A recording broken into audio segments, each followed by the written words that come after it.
আমার স্বামী আছে, সে তো তোমার স্বামী খালি বই তো। 1 বছর আমাদের খোঁজ খবর নাই না, মেয়ে দুটো অস্বীকার করে। আগের স্বামীকে তুমি ডিভোর্স দিয়েছো কতদিন আগে? 3 মাস, 3.5 মাসের বেশি।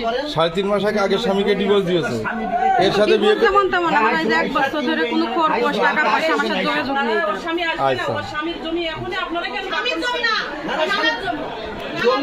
ডাকলাম বুঝছি যে না আমি তোমার ডাকিনি ভাই। হ্যাঁ তুই আমাকে ডাকলি বলে যে আয় বাড়ি আয় এসে বাজারটা করে দিলাম, বাজারটা করে দিয়ে আমি ফের এসে মুন্সির কাজ করছে, মুন্সি কাজ দিয়েছি। মুন্সি কাজ দিয়ে এসে ফের ডাকলাম বুঝছি যে খড়ি ভরে আসে এক গাদা, তো খড়ি ভরে কী করি মুন্সি বুঝলে গুছিয়ে দিছি, বলছে গুছিয়ে দিই। তারপরে আমি বলছি যে হচ্ছে খালি ঘরে বাবু বাড়ি বলছে, বাড়ি বলতে আসলাম এসে দেখছি যে হচ্ছে সুজন ঘরের মধ্যে বেরিয়ে ওই অমনি দিয়ে ওই গোয়ালি গেল, দিয়ে বলছি মোটরটা স্টার্ট করে দিয়ে আমি হচ্ছে পানি দিয়ে গোবরটা দেবো দিয়ে। তারপরে হালিম এসে বই থেকে বলছে মামা ওইখান কেন ও আমি সেখান কেন আমি তো জানিনি। তারপরে হালিম গেল ওইখান দিয়ে, হালিম যাওয়ার পরে হালিমের সাথে 2-1 কথা হতে হতে গন্ডগোল হয়ে গেল। তারপরে হালিম ঠালা ঠেলে দিল, ও ঠালা ঠেলে দিল, আমি যে ঠেকালাম ঠেকি পরে ছুড়ালাম ছুটি। তারপরে হচ্ছে এখানে এসে আমি দাগ ঠেকলাম, হালিম ওইখানে দাগ ঠেকলো, বলছে কেউ গান হাত দেওয়ার দরকার নেই। মানে সুজন যে দোষী এডে আছে আপনার যে কি হয় সুজন দোষী মানে 100% দোষী। তাই তোকে নিষেধ করি, আমি নিষেধ করেছি যেন ভাই যাবিনি খাইছি ভোট মরিনি চলে আসবো, আমি যাবো না ভাই, আমি যাবো না, তুমি আমি চলে আসবো।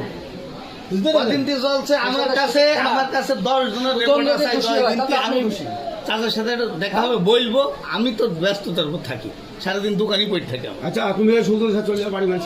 আচ্ছা এখন করণীয় বলতে কি আমি বলি শোনেন, এখন করণীয়টা কি করতে হবে তাই বলেন, আমি কি করতে হবে? আমি রাখবো না, হ্যাঁ আমি সুজন তো বি করবে, তুমি কি বি করবে? সুজন তখন মারির চলে বি করবে। সুজন বলতে যে মান সম্মান তো আমার চলেই গিয়েছে, এখন আমি বি করবো, আমি তো পুরুষ বি করলে আমার মান সম্মানটা বজায় থাকবে। সুজনকে আমি যে ভুলি দিয়েছি, সুজন আসলে চিন্তা করো 3টে বাচ্চা কার কাছ থাকবে, হ্যাঁ তোর সংসার কার কাছ থাকবে, তুই বিয়ে করবি।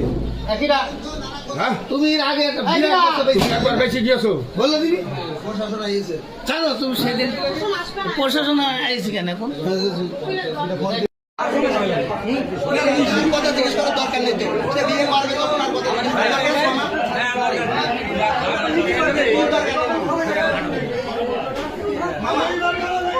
কি হয়েছে আমার একটু বলে দিন।